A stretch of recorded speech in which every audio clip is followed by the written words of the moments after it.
The CEO had sculpted one of the nation's most rapidly expanding financial institutions through unwavering discipline, sharp intellect, and bold decision-making. Months of meticulous planning shaped every moment of her calendar. That morning, she paused at First Capital Bank for a meeting she intended to keep brief before catching a flight to seal a billion-dollar deal. She anticipated paperwork, handshakes, and a swift exit. Instead, she stepped into a moment that would forever alter how she perceived character. The bank lobby buzzed with quiet activity. Business owners huddled near the reception desk discussing loans. Elderly patrons waited patiently. Staff greeted regulars with warm smiles. Tucked away near the back, a man drew little attention. His faded brown jacket bore oil stains, his boots caked with grime, and his hands were calloused from years of labor. Beside him, a young girl circling 7 nestled close with a small teddy bear, methodically coloring in a notebook. The CEO cast a fleeting glance their way, then looked away. They seemed an ordinary father and daughter waiting for their turn, yet something about the man lingered in her thoughts. Despite his weary appearance, his posture remained erect. Periodically, his gaze swept the room, not with fear but with deliberate awareness. He observed every entrance, every camera, every exit, and every reflection in the gleaming marble floor before offering his daughter a soft smile. Why would a mechanic exude such vigilance? Before curiosity could deepen, chaos erupted. The bank doors burst open. 4 masked figures in black tactical gear stormed in, rifles raised. Nobody moved.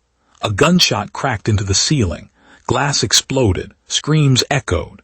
Customers dove for cover, others froze in terror. One assailant slammed the front door shut while another pointed his weapon down the hall. Phones, wallets, everyone on the ground. The CEO crouched beside a marble pillar, forcing calm despite her pounding heart. Around her, people wept, prayed, and trembled. Only one figure remained unnervingly composed, the father. He pressed a hand to his daughter's shoulder, whispering, "Remember what we practiced." She nodded instantly, crawling beneath a service desk with her teddy bear clutched tight, tears held at bay. The CEO watched, nodding how children typically panicked in crises. This one trusted her father implicitly. A robber spotted the movement, rifle aimed at the father. "You stay put." The father raised both hands slowly. "We're staying calm," he replied, voice steady. No fear, no defiance, just quiet resolve. The attacker hesitated, then shifted focus to other hostages. The CEO studied him closer. His breathing was even. His eyes never stopped tracking. He assessed the intruders, counted them, measured distances, inferred their strategies. This wasn't a random laborer. It was the composure of someone trained for crisis. Meanwhile, robbers emptied cash drawers into bags. Another forced the manager to open secure offices. The leader checked his watch. 5 minutes. Move. Distant sirens wailed outside. Tension thickened. Then an elderly customer beside the father gasped, clutching his chest. "My inhaler." The robber pointed his rifle. "I said nobody moves." The father locked eyes with him. "If he can't breathe, he'll die." "So what?" "Then this becomes murder, not robbery." The attacker hesitated. The logic sank in. 30 seconds. The father moved silently, retrieved the inhaler from the old man's coat, guided him through 3 deep breaths, and returned it. "No tricks." "You asked for calm," the father said. "I'm keeping everyone calm." The robber blinked, uncertain. The CEO couldn't stop observing him. Every gesture, every calculated pause screamed hidden experience. Suddenly, a customer fled toward the exit. A warning shot fired. He stumbled across the marble, gunmen in pursuit. The father saw the shift instantly. His eyes flicked to his daughter beneath the desk. She gave the tiniest nod, understanding dawning. The CEO's pulse quickened. She didn't know this man, but every instinct screamed that the next moments would unveil a truth no one anticipated.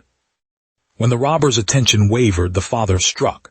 Not flamboyant, not reckless, just precise. He seized the attacker's wrist, twisted the rifle skyward, then drove his shoulder into the man's chest. The weapon clattered across the floor. "Get down," he barked. The CEO dragged 2 terrified customers behind the pillar. Another robber opened fire. Bullets grazed pillars. Taking cover, the father slid across the floor, kicked the rifle beyond reach, and drove a chair into the second gunman's knees. The attacker hit the ground, granting others time to flee. The remaining pair realized their grip had slipped. "Grab the hostages," one shouted. Panic no longer gripped the innocent, it gripped the criminals. The father seized the fallen rifle, stripped the magazine in one fluid motion, and cast both pieces in opposite directions. "You've already lost," he said calmly. "Don't make this worse." Sirens wailed. Red and blue lights flooded the entrance. The robbers scrambled for the exit, only to face armed officers. Surrender came in seconds. Silence settled over the bank like a held breath. Customers stood, disbelief etched on their faces. The CEO approached the father, now kneeling beside his daughter, checking if she was scared. She embraced him fiercely. "I knew you'd keep everyone safe," she murmured. He smiled. "I promised, did I?" She studied him, admiration blazing. "How did you stay calm when everyone else panicked?" He paused, then spoke softly. "Years ago, I served with an elite special forces unit. After my wife died, I left that life behind.